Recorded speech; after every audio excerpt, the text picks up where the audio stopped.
माधव कुंज विहारी गोपी जनवल्लभ गिरिवरधारी।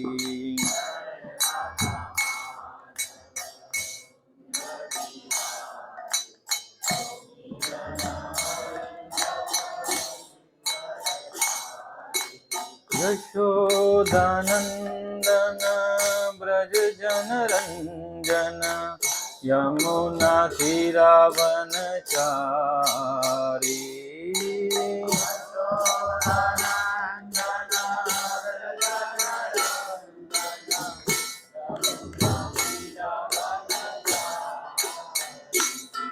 ओ यशोदानंदन ब्रज जनरंजन यमुना तीरावनचारी।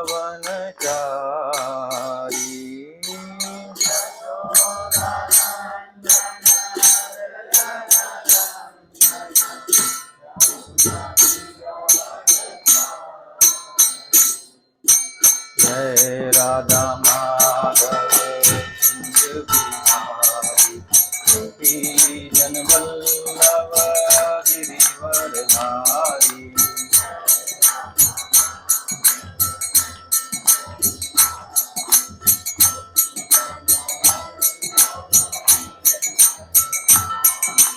जय राधा माधव कुंज बिहारी गोपी जनवल्लभ गिरिवरधारी।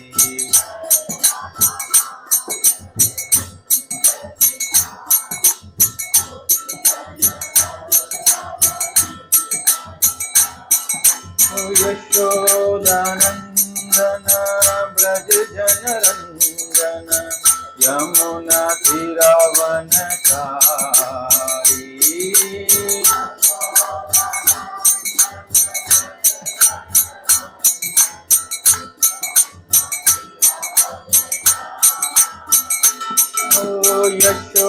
यशोदानंदन ब्रज जनरंजन यमुना तीरावनचारी।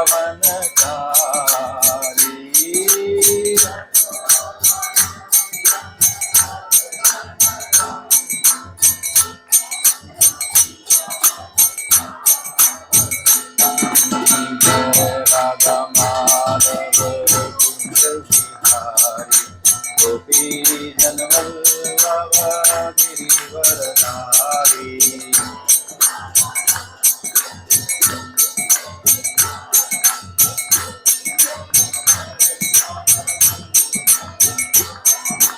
हरे कृष्णा कृष्ण कृष्ण हरे हरे हरे राम राम राम हरे हरे।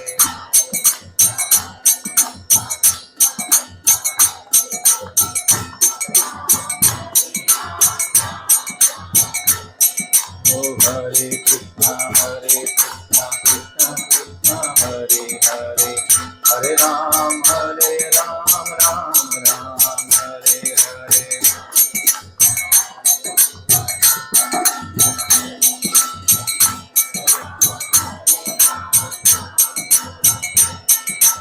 हरे कृष्णा कृष्ण कृष्ण हरे हरे हरे राम राम राम हरे हरे।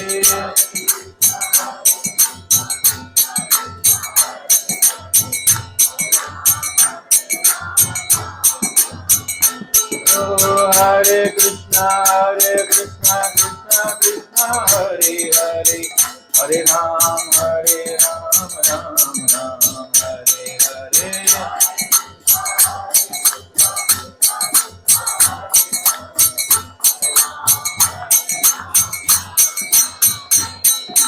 हरे कृष्णा हरे राम हरे हरे। हरे राम हरे हरे।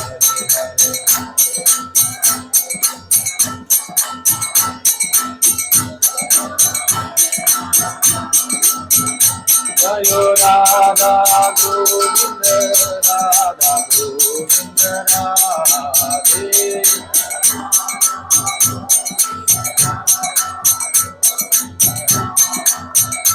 जयो राधा माधव राधा माधव राधे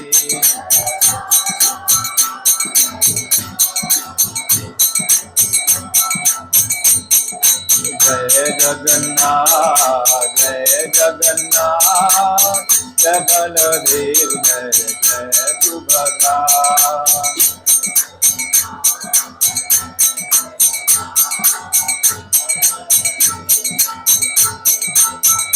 जयो गौरनिताई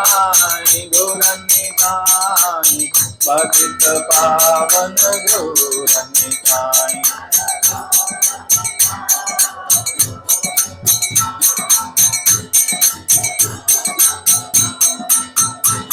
जयो हरि बोल हरि बोल हरि बोल हरि बोल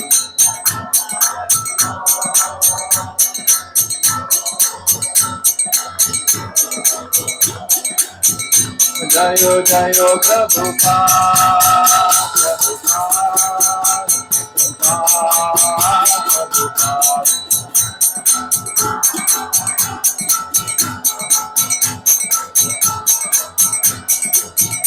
जयो जयो गुरुदेव गुरुदेव गुरुदेव गुरुदेव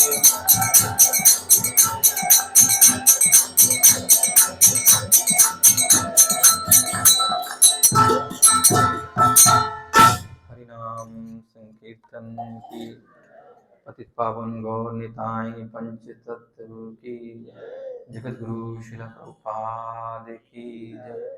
ओम अज्ञानतिमिरन्धस्य ज्ञानाञ्जनाशलाकया चक्षुर्मिलितं येन तस्मै श्रीगुरुवे नमः।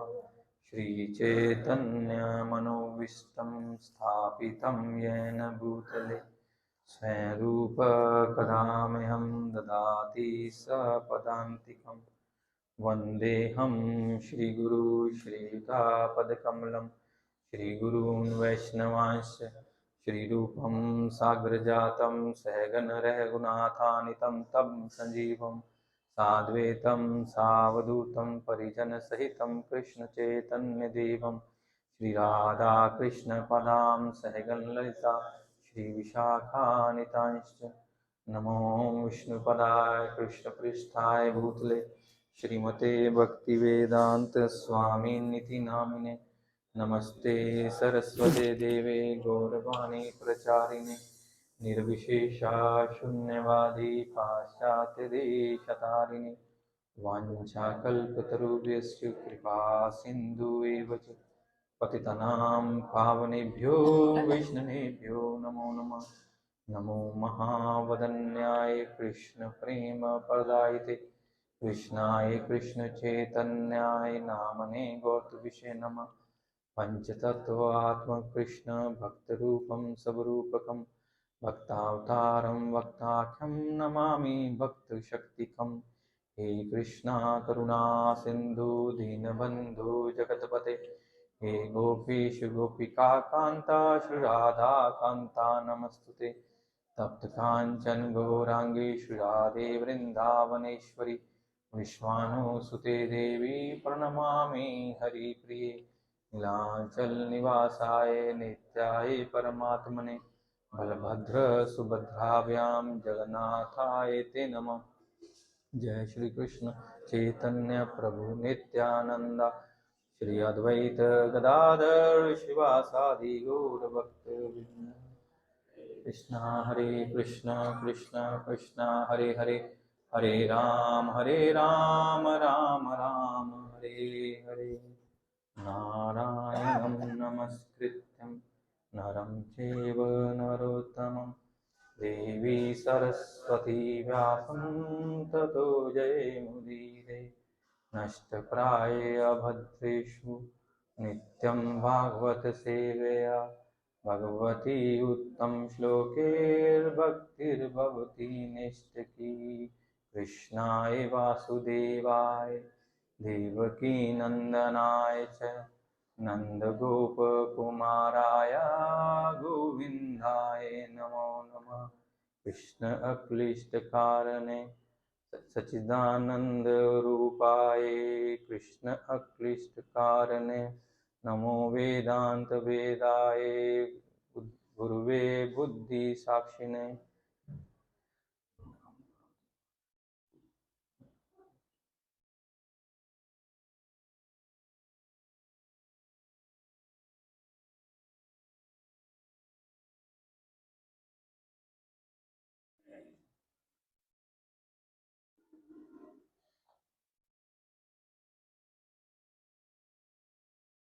हरे कृष्ण हरे कृष्ण कृष्ण कृष्ण हरे हरे हरे हरे राम राम राम हरे हरे।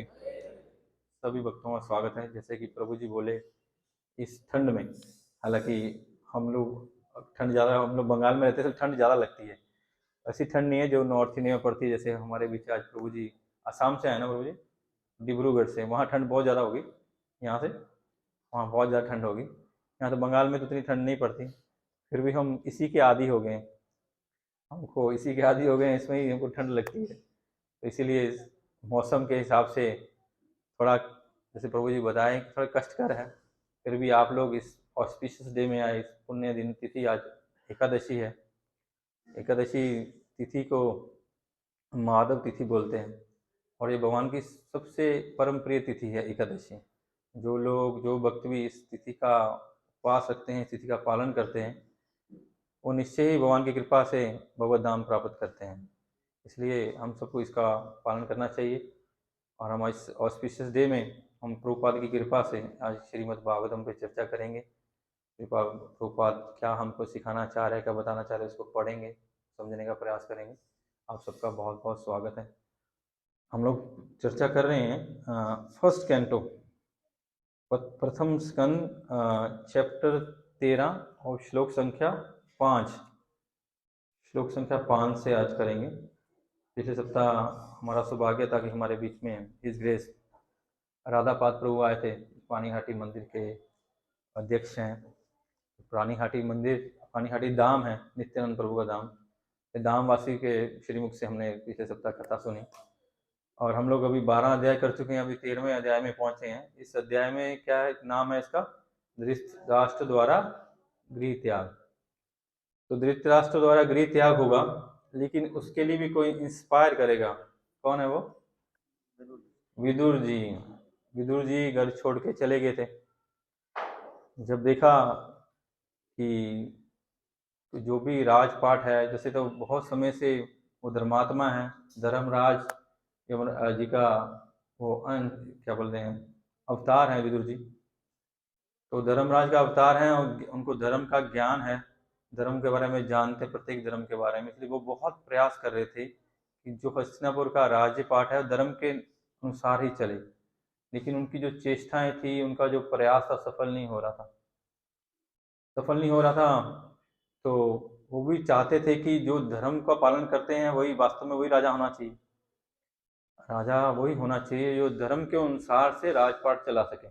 ऐसे नहीं कि जो क्या बोले, पिता राजा पुत्र राजा, ऐसा सिस्टम है, हो गया है। अभी भी हमारे देख लें, हमारे पॉलिटिक्स में, हमारे यहाँ जो अभी लोकतंत्र बोला जाता है, वैसे लोकतंत्र तो ऐसा नहीं है। अभी भी वो क्या बोलते हैं उसको, परिवारवाद, क्या, हेरिडिटरी, हेरिडिटरी बिजनेस हो गया। लेकिन वो चाहते थे, और उसमें भी जो परिवारवाद था, अभी उसमें भी जो धर्मात्मा हो, धर्म का पालन करता हो, जिसको राज करने का, जिसका क्षमता हो, वो राजा बनना चाहिए। वो चाहते थे, भीष्म पितामह और विदुर जी चाहते थे, और भगवान चाहते थे कि धर्मराज युधिष्ठिर राजपाट करें। लेकिन वो हो नहीं पाया, बहुत प्रयास किया, और उस प्रयास करते करते करते करते उनको भी बहुत अपमान सहना पड़ता था। हम लोग जर्नल देखते हैं, अभी कोई व्यापार करते बिजनेस में तो बहुत प्रयत्न से उन्होंने कोई व्यापार बिजनेस इस्टेब्लिश किया है, उसमें उन्होंने इस्टेब्लिश किया तो उनके साथ बहुत सारे सहयोगी होते हैं। अगर हम कोई व्यापार इस्टेब्लिश करते हैं, हम समझो किसी ने बिगनिंग किया अपना, जैसे हेरिडिटरी या फोर फादर्स का बिजनेस नहीं आया, लेकिन उन्होंने अपना बिजनेस खड़ा किया, तो उसमें बहुत सारे सहयोगी होते हैं। तो जिनकी सहायता से, जिनकी मेहनत से हम लोग उसको एम्पायर को खड़ा कर पाते हैं। लेकिन जब नया जनरेशन आता ना, तो उनका जो सहयोग है, उनकी जो उन्होंने परिश्रम किया, उसको समझ नहीं पाता। तो समझ नहीं पाता तो उनको वो रिस्पेक्ट नहीं दे पाता है। हालांकि इसमें जो उनके पिता थे धृतराष्ट्र, उनका भी जो उनका अपमान हो रहा था या उनका जो अनादर हो रहा था, उसमें धृतराष्ट्र का भी योगदान था, क्योंकि वो अपने बच्चों को कंट्रोल नहीं कर पा रहे थे, या उन्होंने उनको परवरिश ऐसे की कि उनको अभी वो कंट्रोल होने की संभावना नहीं थी। इसलिए वो अपमान बर्दाश्त कर रहे थे उनका, विदुर जी का, क्योंकि विदुर जी और भीष्म पितामह धर्म के पक्षधर थे। धर्म के पक्षधर थे, इसलिए वो उनको उनके अधर्म से रोकते थे। तो क्या होता है कि जब हमारी देहात्म बुद्धि होती है, या हमारा क्या बोले कि भौतिक अहंकार होता है, तब हमको अच्छी बात अच्छी लगने लगती है। हमारी जो इच्छा है, हमारी जो मन में बात है, हम वो ही बोलेंगे, तो हम लोग हाँ, ये आदमी ठीक है। हमारी बात में हाँ में हाँ मिलाएंगे तो वो बात हमको अच्छी लगती है। अगर हमारी हाँ, जो हमारी इच्छा है उसके प्रतिकूल कुछ वो अपना सुझाव या परामर्श देंगे, तो हमको वो अच्छा नहीं लगता है। तो वो तो धर्मात्मा है, भीष्म पितामह ने प्रतिज्ञा ले रखी थी, तो प्रतिज्ञा के कारण वो बंधे हुए थे। लेकिन वो बहुत, विदुर जी बहुत अपमान को सह रहे थे। और ये जैसे हमको सिखाया जाता है कि हमको प्रतिवाद नहीं करना है। कब तक? जब तक कोई हमारे इष्ट को, हमारे गुरु को, आचार्यों को एक निंदा नहीं करता है। हमारी निंदा करता कोई बात नहीं, हमको हमारे आचार्य ने सिखाया। हम देखते हैं कि नामाचार्य हरिदास ठाकुर को कितना वो जब एक बार गंगा से स्नान करके आ रहे थे, तो एक काजी ने उनके ऊपर थूका। उन्होंने प्रतिवाद नहीं किया, क्या किया, चुपचाप गए, फिर से स्नान कर दिए, फिर आए, फिर उसने थूक दिया, फिर गए, फिर स्नान गए। 100 बार उन्होंने थूका उनके ऊपर, उन्होंने एक बार भी प्रतिवाद नहीं किया, एक बार भी उस काजी को बुरा भला नहीं बोला।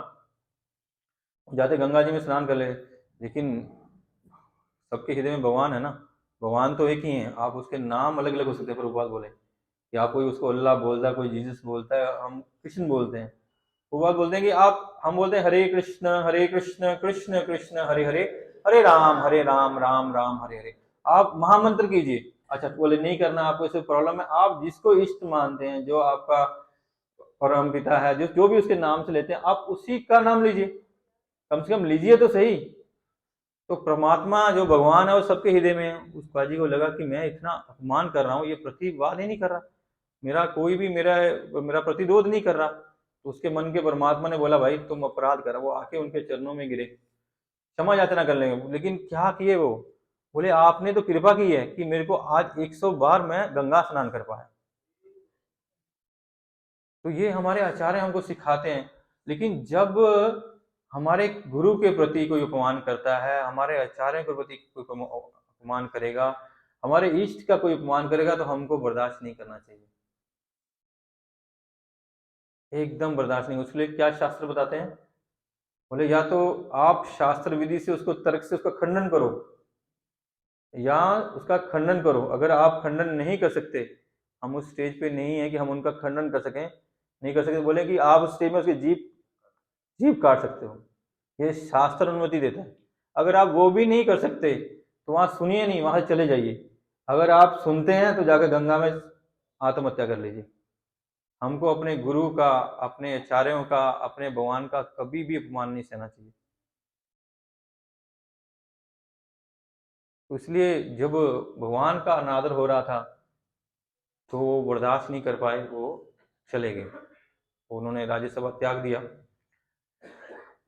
तो चले गए, तीर्थ यात्रा पे चले गए, क्योंकि वो धर्मात्मा थे और उनको दिख रहा था कि आगे में युद्ध होने वाला है, बहुत बड़ा युद्ध होगा। हालांकि भगवान धर्म के पक्ष में है, भगवान धर्म की रक्षा करने के लिए हैं, और धर्म तीर्थ स्थलों में चले गए। तो हम पढ़े पिछले फर्स्ट और सेकंड श्लोक में कि वहां बताते हैं कि वो जब वहां पे तीर्थ यात्रा कर रहे थे, तो वहां उनका दर्शन हुआ उनको, किसका? मैत्रेय मुनि का दर्शन हुआ। तो मैत्रेय मुनि ने क्या किया, उनको उद्धव जी को मिले, उद्धव जी से उन्होंने भगवान के विषय में पूछा विदुर जी ने, लेकिन विदुर जी ने उनको भगवान के विषय में बताया, लेकिन उन्होंने और भगवान के बारे में जानना चाहा। तो उद्धव जी बोले आप मैत्रेय मुनि के पास जाइए, वो पास में है, और भगवान का आदेश है उनको कि वो आपको आत्मज्ञान के बारे में, जो भगवान ने उद्धव जी और मैत्रेय मुनि को जो भगवत विद्या या बहुत दिव्य ज्ञान बताया था, उसके बारे में उनसे ज्ञान प्राप्त कीजिए।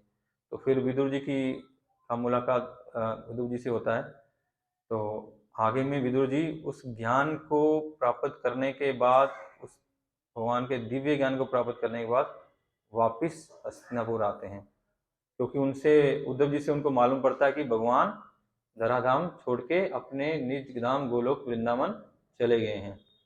तो चले गए हैं, तो उनको मालूम था कि अगर ये समाचार पांडवों को मिलेगा तो पांडव इस समाचार को सहन नहीं कर पाएंगे, वो सहन नहीं कर पाएंगे। उनको हुआ कि क्या उनको समाचार मिल गया है। जब वो हस्तिनापुर आए तो उनको देखा कि समाचार अभी तक उनको नहीं मिला। तो विदुर जी भी उनको समाचार नहीं दिए, विदुर जी भी उनको बताया नहीं कि भगवान अपने धाम गोलोक वृंदावन चले गए हैं। तो वो उन्होंने क्या किया, उन्होंने चाह रहे थे कि जो धृतराष्ट्र उनका भाई है, कि बड़े भाई धृतराष्ट्र हैं, कि उन्होंने जीवन भर पांडवों के प्रति बुरा व्यवहार किया, या वो चाहते थे हर तरह के षड्यंत्र उन्होंने रचे, ताकि जैसे तैसे भी उनके रास्ते का कांटा निकल जाए और मेरे पुत्र हैं जो राजा बन जाएं। लेकिन वो चाहते थे कि अभी इस समय में उनको ज्ञान देके उनको धर्म के मार्ग में ले जाएं। हालांकि वो सक्सेसफुल होंगे क्योंकि वो भक्त हैं, शुद्ध भक्त हैं। तो उसकी चर्चा कर रहे हैं हम लोग।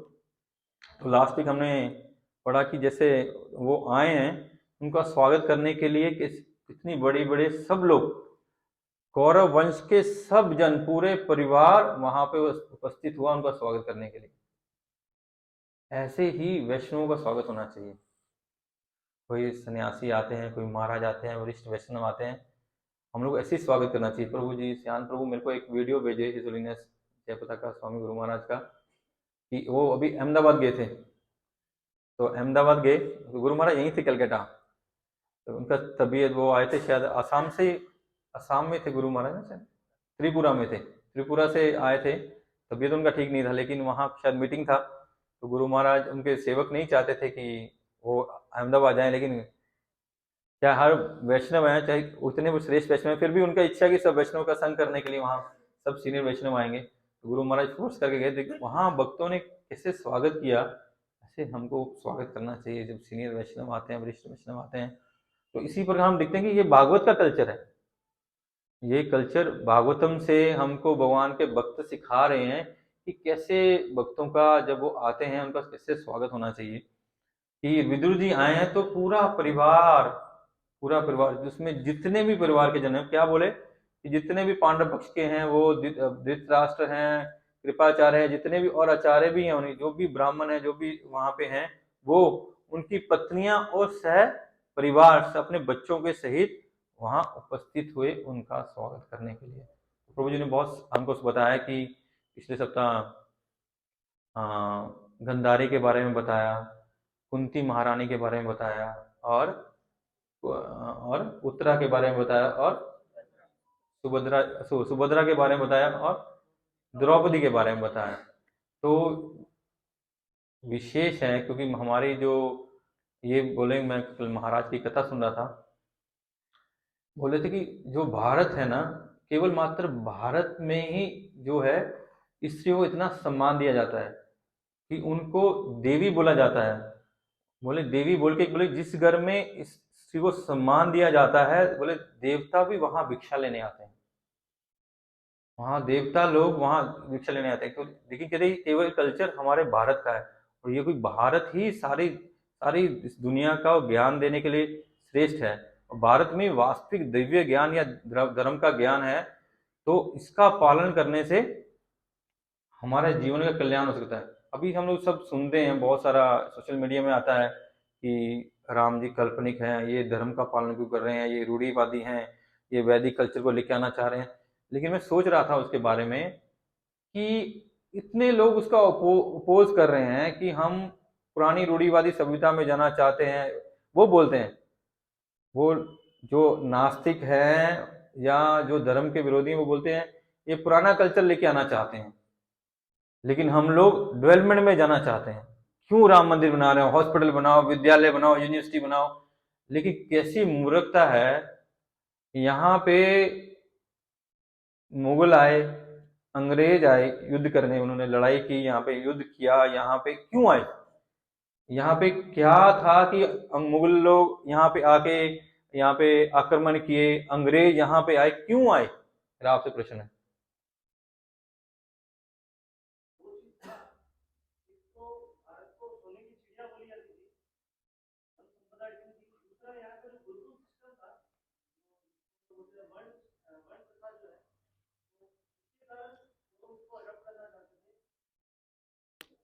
प्रभु जी का एक आंसर ठीक है कि वो सोने की चिड़िया थी, वो कल्चर अडॉप्ट नहीं कर, हमारा कल्चर को नष्ट करना चाहते थे। क्योंकि ये सोने की चिड़िया थी, यहाँ इतना अपार धन संपदा संपदा थी, यहाँ इतना वैभवशाली था भारत, तो इसलिए वो आ रहे थे। तो वैभवशाली क्यों था? अभी हम भाग रहे हैं डेवलपमेंट करें, डेवलपमेंट करें, डेवलपमेंट करें। तो उस समय तो हम मॉडर्न नहीं थे, हमारे पास ना मॉडर्न टेक्नोलॉजी थी, ना मॉडर्न मॉडर्न कल्चर था, ना मॉडर्न विद्या थी। जो तो क्यों हम इतने अट्रैक्टिव थे, क्यों यहाँ सोने की चिड़िया थी?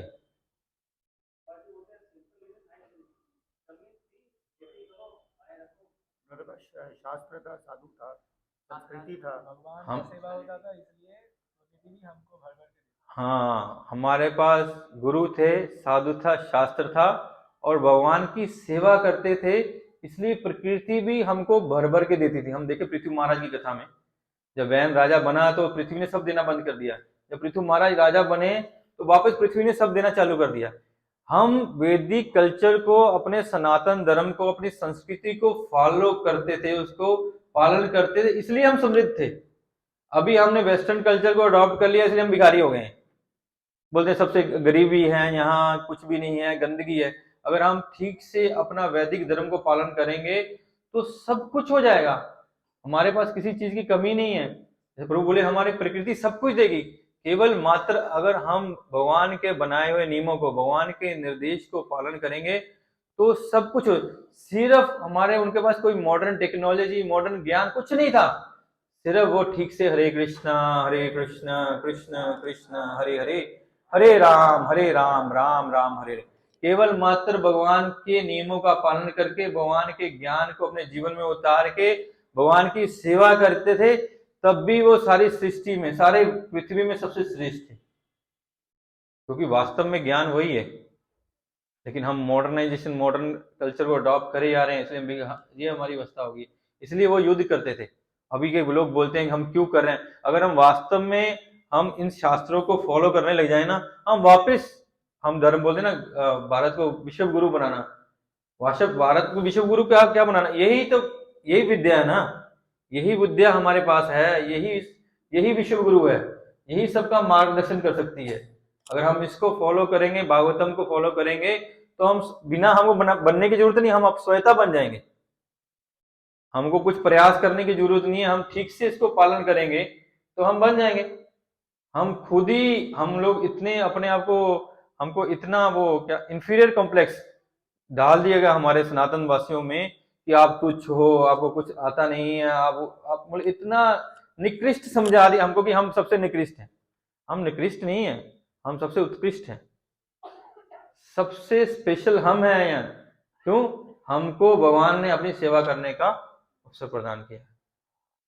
जो सारी सृष्टि का मालिक है, उसने हमको अवसर दिया है कि हम उसकी सेवा कर सकें, तो इसलिए हम सबसे स्पेशल हैं। जो भारत भूमि में बोल रहे हैं महाप्रभु, भारत भूमि से जन्म होए जार, जन्म सार्थक करो। भारत भूमि स्पेशल है क्योंकि भगवान यहाँ आते हैं, महात्मा यहाँ आते हैं, भगवान के पार्षद यहाँ आते हैं। अगर हम केवल मात्र उनकी सेवा में, जो भगवान बताते हैं उसकी, प्रभुपाद ने हमको सिखाया, केवल मात्र उसको फॉलो करेंगे। हम सब स्पेशल हैं, हम ऑर्डिनरी नहीं है, लेकिन हमारे दिमाग में डाल दिया। क्योंकि जैसे मैं कथा सुन रहा था, एक बार हम लोग पुरी गए थे, तो अक्सर हम पुरी जाते हैं या कोई भी धाम में जाते हैं, हम लोग क्या वहाँ अपराध कर बैठते हैं क्योंकि वहाँ जो पंडे होते हैं उनका व्यवहार हमको अच्छा नहीं लगता होता ना, वो कुछ ना कुछ हमको फोर्स करते हैं या कुछ ऐसे करते हैं, हम लोग उनसे उनके प्रति हमारे मन में दुर्भावना आ जाती है कि ये कैसे हैं कैसे करते हैं, मतलब हम लोग उनके प्रति दुर्भावना आती है। लेकिन बोले नहीं, कभी भी हमको चाहे ब्रजवासी हो या धामवासी हो, उनके प्रति दुर्भावना नहीं लानी। क्यों? क्योंकि वो हमसे बहुत ज्यादा स्पेशल है। ब्रजभूमि में जिसका जन्म हुआ है वो कोई ऑर्डिनरी नहीं हो सकता। ब्रज धाम में बिना राधा रानी की कृपा से किसी को जन्म नहीं मिल सकता, वहां कोई रह नहीं सकता। राधा रानी की कृपा तो ही होगा। पुरी में अगर जो पंडित सेवा कर रहे हैं, जगन्नाथ खुद सेवा चाहते हैं उनसे, वो जगन्नाथ के पार्षद हैं, तो हम कैसे कौन से अधिकारी हो गए उनको उनका निंदा करने वाले। हमारे आचार्य भी बोले, आचार्य गए थे वहां पे, उन्होंने वहां उसको सिस्टम को चेंज करने का प्रयास किया, लेकिन जगन्नाथ की इच्छा नहीं थी। जो जो पुरी की जो सेवा होती है उसका ट्रेडिशन कुछ अलग है, लेकिन हमारे आचार्य गए वहां पे, तो उन्होंने उनको बोला जैसे वैदिक पद्धति है उसको फॉलो करेंगे, लेकिन जगन्नाथ की इच्छा नहीं है। जगन्नाथ में रात रात में आचार्य जी को साउथ इंडिया वापस भेज दिया, रंगराज में भेज दिया, बोले मेरी सेवा यही करेंगे। जब भगवान चाहते हैं उससे सेवा लेने, हम क्या कौन होते हैं। इसलिए कभी भी हमको वो अपराध नहीं करना चाहिए। तो हम लोग आगे पढ़ते हैं, इंट्रोडक्शन बहुत लंबा हो गया। हम लोग पढ़ेंगे फर्स्ट पॉइंट 13.5 अभी। प्रत्युजगमु प्रहर्षेण प्राणं तन्व इवागतम् अभिसंगमे विधिवत परियश्वांग अभिवादने प्रत्युजगमु प्रहर्षेन् प्राणं तन्व इवागतम् अभिसंगमे विधिवत परिष्वांग अभिवादने प्रत्युजगमु प्रहर्षेन् प्राणं तन्व इवागतम् अभिसंगमे विधिवत परिष्वांग अभिवादने। कोई प्रभु जी अति उज प्रभु प्रभु प्रभु, अगर उन लोगों को प्रसाद लेना होगा ना तो उनको ऊपर प्रसाद खिला दीजिएगा, उनको जाना होगा ना, वहाँ टाइम लग जाएगा, पूछ लीजिएगा उनको। माता जी प्रति उज्गमु प्रहर्षे प्राणं तन्वे इवागतम् अभिसंगमे विधिगत परिष्वांग अभिवादने। प्रभुपाद की वे सब परम प्रसन्नता पूर्वक उनके निकट गए, मानो उनके शरीर में फिर से प्राण का संचार हुआ हो। उन्होंने एक दूसरे को प्रणाम किया और गले मिलते हुए एक दूसरे का स्वागत किया। तो यहाँ सुखदेव गोस्वामी बोल रहे हैं कि विदुर जी आए, हम लोग परपट भी पढ़ लेते हैं छोटा सा। तात्पर्य, चेतना के अभाव में शरीर के अंग निष्क्रिय रहते हैं, लेकिन जब चेतना वापस आती है तो अंग तथा इंद्रियां सक्रिय हो उठती हैं और जीव हर्षित उठता है। केवल कौरव परिवार के लिए विदुर इतने प्रिय थे कि राजमहल में उनकी अनुपस्थिति कोई तुलना निष्क्रियता से की गई थी। सभी लोग उनके तीव्र वियोग का अनुभव कर रहे थे, अतः राजमहल में उनका वापस आना सभी के लिए आनंददायक था। तो यहाँ अनुवाद में प्रभुपाद जी बता रहे हैं कि जब विदुर जी आए तो सबने परम प्रसन्नता पूर्वक, परम परम मतलब सबसे टॉप मोस्ट, उत्कृष्ट कि टॉप मोस्ट, जब कोई प्रभु विदुर जी आए तो उनको बहुत प्रसन्नता हुई, बहुत हर्ष हुआ। तो क्यों हर्ष हुआ?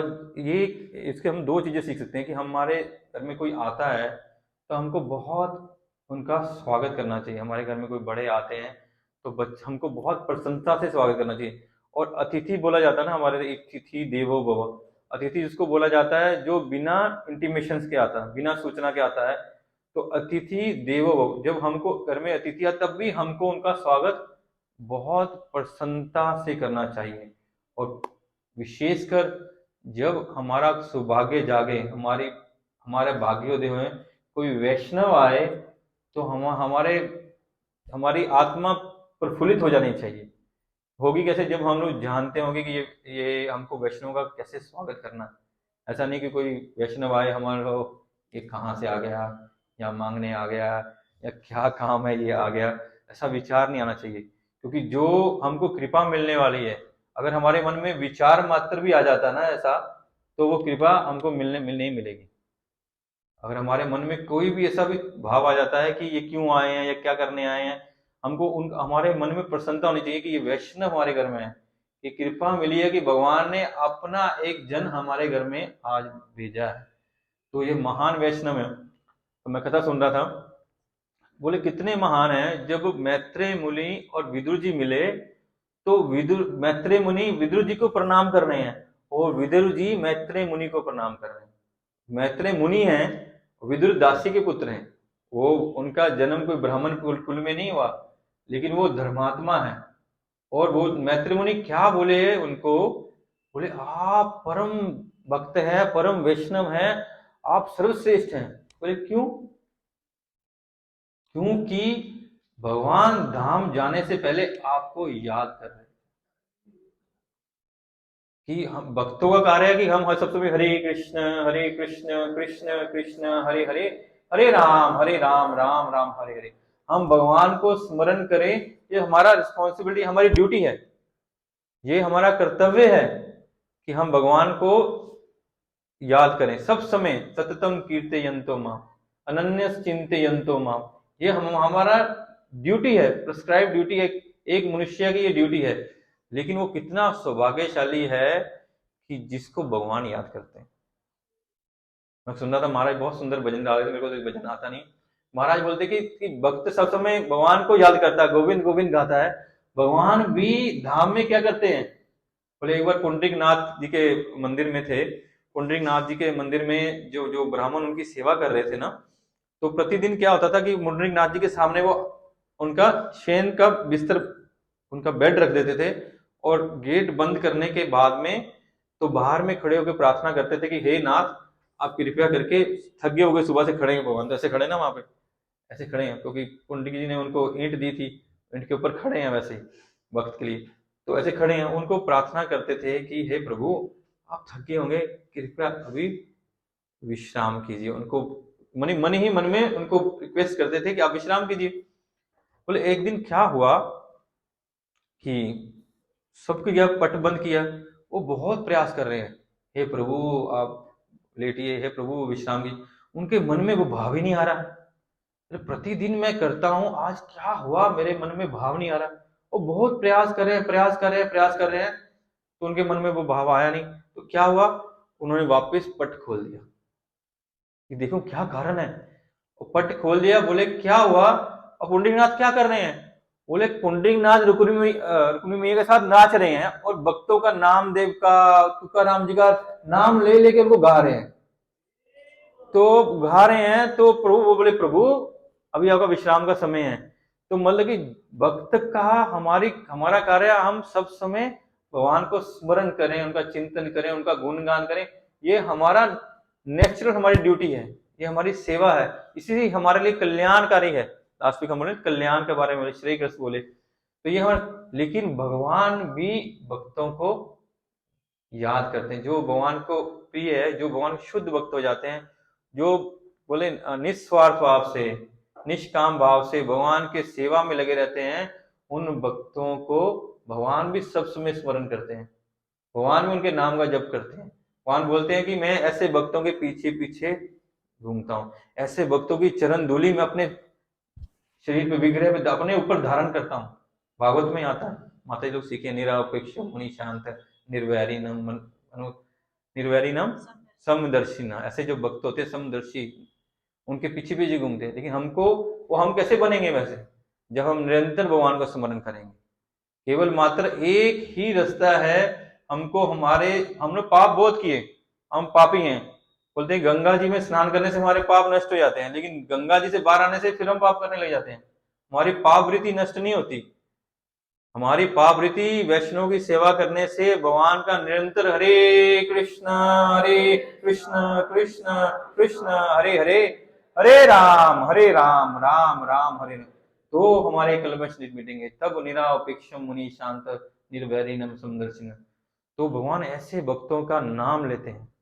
बोले मैत्रेय मुनि बोले कि भगवान आपको याद कर रहे थे, स्वधाम अपने धाम जाने से पहले आपका स्मरण कर रहे थे, बोले थे जो मैं आपको बता रहा हूं आप मेरे भक्त को बताना। कितनी बड़ी बात है कि भगवान किसी को याद करे, कितनी बड़ी बात है। तो बोले नहीं, मैं तो तुच्छ हूं, मतलब दासी पुत्र हूं, मैं तो कुछ नहीं, आप कितने महान हैं। मैत्रेय मुनि बोले आप कितने महान हैं कि स्वयं भगवान ने आपको दिव्य ज्ञान दिया।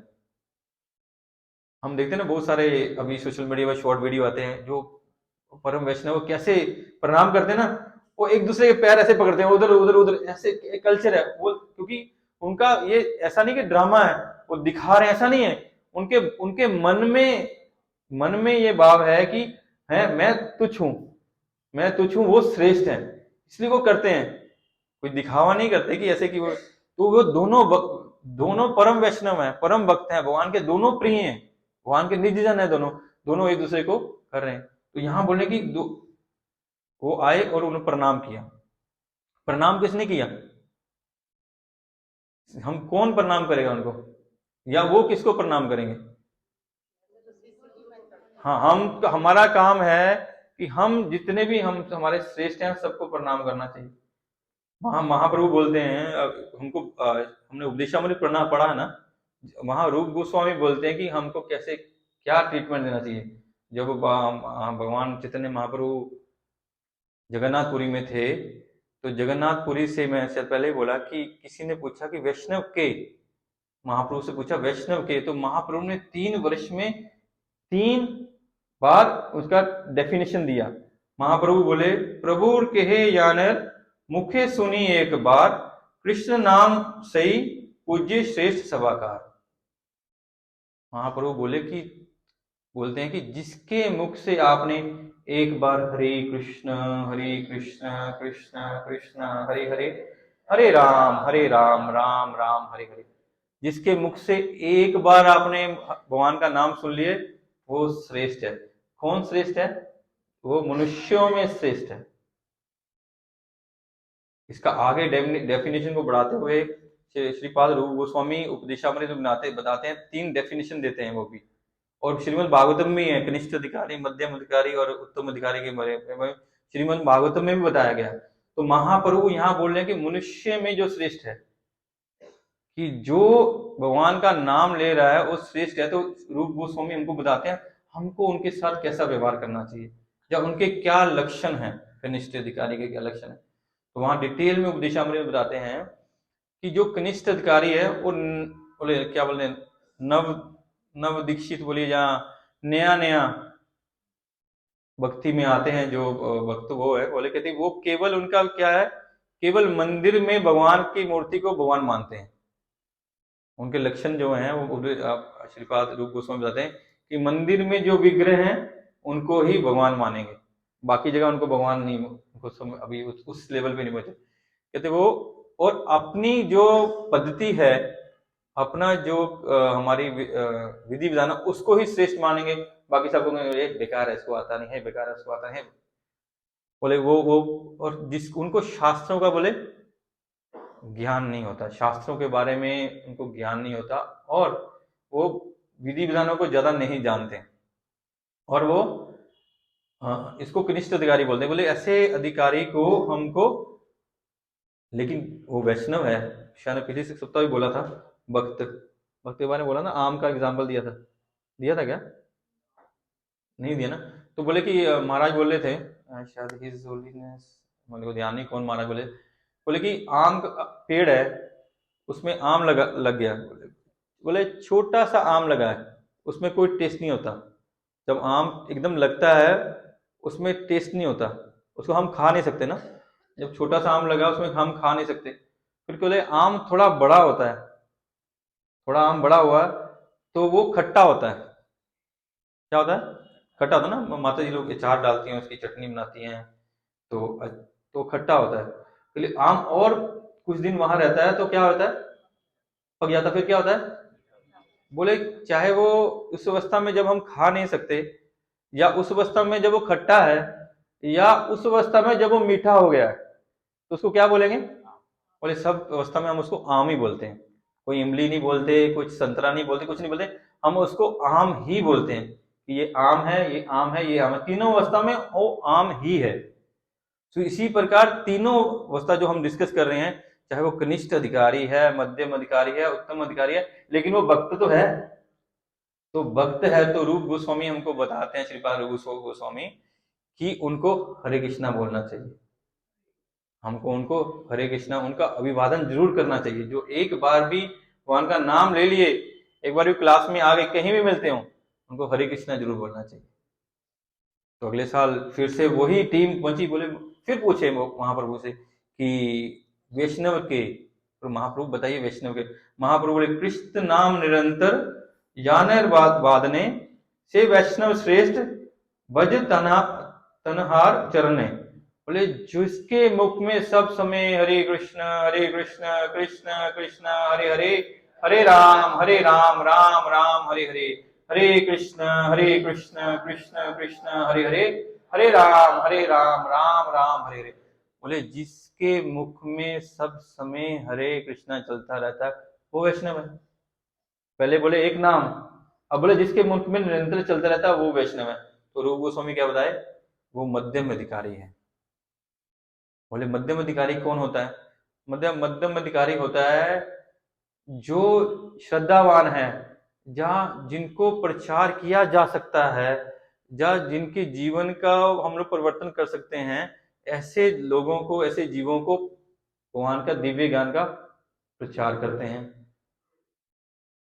और जो भक्त हैं उनसे मित्रता करते हैं, और जो पूर्ण रूप से भगवान से ईर्ष्यालु हैं, भगवान से द्वेष करते हैं, उनको दूर रखते हैं। और शास्त्रों का ज्ञान होता है, वो मध्यम अधिकारी है। तो ऐसे अधिकारी को क्या करना चाहिए? क्या बोले? वो उनके चरणों को प्रणाम करना चाहिए, हमको उनको दंडवत करना चाहिए, उनको दंडवत करना चाहिए हमको। कि जो मध्यम अधिकारी है, हम देखते इतने, इसलिए बोलते हैं ना, नामापराध में बोलते हैं ना, जो भक्तों ने अपना जीवन दे दिया भगवान के नाम के प्रचार में, उनकी हमको निंदा नहीं करनी चाहिए। तो जो भक्त भगवान के नाम के प्रचार में, भगवान के दिव्य ज्ञान में लगे हुए हैं, उनको हमको प्रणाम करना चाहिए, उनको साष्टांग प्रणाम हमको करना चाहिए। और आगे बोलते हैं महाप्रभु, तीसरी बार क्या हुआ? तीसरे साल महाप्रभु यानेर दर्शन मुखे ऐसे कृष्ण नाम, तानेर जानिया तुम्ही वैष्णव प्रधान। बोले महाप्रभु बोले जिनको देखने मात्र से हमारे मुख से हरे कृष्ण कृष्ण कृष्ण हरे हरे, हरे राम राम हरे हरे, हे गोविंद, हे राधे राधे, ये हमारे मुख से निकल जाए, जिनको देखने मात्र से, वो कौन है? उत्तम अधिकारी है। बोले उत्तम अधिकारी का क्या गुण होता है? और वो बोलते हैं उत्तम अधिकारी का गुण क्या होता है? कि वो सबको श्रेष्ठ समझता अपने से, और सबसे छोटा अपने को समझता है, और सब में भगवान के दर्शन करता है कि हे प्रभु, सब में परमात्मा के रूप में दर्शन करता है। तो वो उत्तम अधिकारी है। तो एक इंसिडेंट में याद आया, बहुत दिन पहले हिज होलीनेस स्वयं केशव भगवान महाराज को सुना रहा था। महाराज बोले कि एक जगह पे, शायद मैंने पहले भी बोला है, कि प्रभुपाद का एक प्रोग्राम था। तो उस प्रोग्राम के बाहर में जहाँ प्रोग्राम था ना, वहाँ बहुत सारे वो हेल बॉयज बोलते हैं अमेरिका में, हेल बॉयज, वो जो गुंडे टाइप होते हैं ना, बड़े बड़े हैरले डेविडसन, बड़े बड़े बाइक लेके, तो जैकेटें डाल के, संगलियां संगलियां एकदम लोहे की चेन, पूरी चेन चून्स डाल के, वो चेन चून्स डाल के, जो देखते हैं ना हम लोग फिल्म्स में, देखेंगे हॉलीवुड की फिल्म में आपने, सब ऐसे 150 की टीम चलती है, और उसके बाहर वो लोग बहुत खड़े थे, तो बहुत जन खड़े थे वहां। प्रभुपाद के अंदर में प्रोग्राम था, कहते प्रोग्राम था, तो जैसे प्रभुपाद आए, प्रभुपाद गाड़ी से निकले, तो प्रभुपाद के शिष्यों ने हम सब दंडवत प्रणाम किया। कहते वो जितने लोग खड़े थे ना, वो लोग भी सब दंडवत में झुक गए, सब ने दंडवत कर दिया, और जो उनकी वो चेन्स थी, कहते वो सब जमीन पे लगी। जब वो लोहे की चेन जमीन में ढूंढ खर खर खर खर, कहते ऐसी वो ध्वनि पैदा हुई जैसे दिव्य धाम की ध्वनि हो। मतलब कि ये होता कि जब प्रभुपाद को, वो तो भक्त नहीं थे, वो कृष्ण को नहीं जानते, हरे कृष्ण को नहीं जानते, महाप्रभु नहीं जानते, गीता नहीं जानते, भागवत नहीं जानते, लेकिन जैसे एक उत्तम अधिकारी शुद्ध भक्त आया, तो वो अपने आप झुक गए, कहते ऐसी दिव्य ध्वनि प्राप्त हुई। तो यहाँ बोल रहे हैं कि ऐसे अधिकारी, तो हमको जो हरे कृष्णा करना करते हैं, हमको उनको हरे कृष्णा बोलना चाहिए, जो पूर्ण रूप से दृढ़ नहीं है, लेकिन जो दृढ़ता से लगे हैं प्रचार में, भक्ति में, हमको उनको दंडवत करना चाहिए। और जो हमारे वैष्णव आते हैं, जो सीनियर वैष्णव आते हैं, वरिष्ठ वैष्णव आते हैं, सन्यासी आते हैं, हमको उनकी चरण धूलि को अपने सर में रखना चाहिए, उनको परम आनंद से हमको उनकी सेवा करनी चाहिए। वही केवल मात्र यही रास्ता है कल्याण का। ये रास्ता, ये इधर जाने का रास्ता केवल यही है, अगर हम ये नीचे से चलेंगे, ये नीचे प्रसन्न कर पाएंगे, तभी वहां का रास्ता मिलेगा हमको, नहीं तो रास्ता नहीं मिलने वाला। तो बोलते हैं कि दो प्रणाम किया, कि विदुर जी ने भी प्रणाम किया, और किन्होंने प्रणाम किया, मैत्रेय ने प्रणाम किया, और यहाँ तो मैत्रेय नहीं है, तो प्रणाम अदला बदली किससे हुई? नहीं, पांडवों को क्यों विदुर जी प्रणाम करेंगे? प्रणाम, हाँ, जैसे युधिष्ठिर महाराज थे, उन्होंने उनको प्रणाम, युधिष्ठिर महाराज नहीं, सॉरी, धृतराष्ट्र थे, धृतराष्ट्र ने प्रणाम किया, या कुंती महारानी ने उनको प्रणाम किया, तो जो बड़े थे उन्होंने भी उनको प्रणाम जनाया, तो विदुर जी ने भी उनको प्रणाम किया। छोटों का कर्तव्य ही है, युधिष्ठिर महाराज का, अर्जुन का, भीम का, द्रौपदी का, जो उत्तराधि, उनका तो कर्तव्य ही, उत्तराधि वो सुभद्रा, उनका तो कर्तव्य ही है कि उनको प्रणाम करना, कि बड़े हैं उनको प्रणाम करना, ये तो उनका ड्यूटी है। लेकिन उन्होंने, बड़ों ने भी उनको सम्मान दिया। ये हमारे कल्चर में है, ये हिंदू संस्कृति में है, इसलिए हमको क्या बोलते हैं, छोटों से स्नेह करना चाहिए, छोटों से स्नेह करना चाहिए, उनको उनको उनकी देखभाल करनी चाहिए, जो हमारे बराबर है उनसे हमको प्रेम करना चाहिए, जो बड़े हैं हमसे उनको बहुत आदर देना चाहिए, को आदर देंगे तो कृपा मिलेगी हमको। इसलिए हम लोग देखते ना, पहले लोग झुकते थे, चरणों में हाथ लगाते थे, तो ऊपर में क्या होता था, आशीर्वाद मिलते। क्यों? इससे क्या होता है, बोले इससे एनर्जी मिलती है, उनके अंदर में जो सद्गुण है, वो एनर्जी हमारे सिर पे रखेंगे, तो सद्गुण और एनर्जी हमको मिलेगी। हमारा जो कल्चर है इतना, हमारा जो संस्कृति इतनी ज्यादा साइंटिफिक है, अभी हम जो मॉडर्न साइंस उसको समझ नहीं पाई है, समझने का प्रयास करें कि हम इस सनातन, जो हम लोग सनातन कल्चर को फॉलो करते थे, वो वास्तव में ऐसे नहीं है, पूर्ण रूप से वैज्ञानिक है। वो कुछ भी ऐसे नहीं किया जाता वहां पे, उसका हमको लाभ मिलता है, उसका हमको, हमारी जो आगे का सफर है, हमारे जीवन का जो आगे का सफर है, उसको, सफर को पार करने में, या हमको नया डेस्टिनेशन में जाने में, सारे सिद्धांतों को, सारे संस्कृति को उसी प्रकार बनाया गया है, ताकि हमारा जो आगे का सफर है, या हमारा नया डेस्टिनेशन है, वो हम उसको सुविधा अच्छे से उसको ग्रैब कर सकें। नहीं तो ऐसे नहीं कुछ बनाया हुआ। उसे महाराज बोले थे कि अभी पहले तक तो, जब तक लोगों को पहले ना यवनों के कल्चर था, ना क्रिश्चियन में था, किसी को मालूम नहीं था पृथ्वी गोल है, केवल लाखों साल से सनातन धर्म को मालूम है, इसका नाम था भूगोल। हम तो हमारा बोले भी हम पृथ्वी बोलते हैं, कि पहले भूगोल भूगोल ही बोलते थे। बोले पृथ्वी महाराज ने आके राज किया, उसके बाद इसका नाम पृथ्वी पड़ा, पहले भूगोल नाम था। हम तब से जानते हैं। तो हमारा जो हिंदू सनातन धर्म है सबसे ज्यादा साइंटिफिक है, कुछ भी ऐसे नहीं है। तो इसलिए हमको उसको अच्छे से पालन करना चाहिए कि हमको हमको झुकते हैं, बोले झुकेंगे प्रणाम करेंगे, हमारी रीढ़ की हड्डी ठीक रहेगी, एक्सरसाइज होती रहेगी। हम तो ऐसे योगा करते नहीं, एक्सरसाइज करते नहीं है। तो हम जो दिन में 2-4 बार दादा दादी को, माता पिता को जाके चरणों में चरण वंदना करेंगे तो हमारे पीठ की जो स्पाइन पेन है वो नहीं आएगी, जैसे हम सबको भी आने लगी। तो सब कुछ साइंटिफिक है। तो यहाँ हुआ कि उन्होंने प्रणाम किया, तो प्रणाम किया और आगे पढ़ते हैं।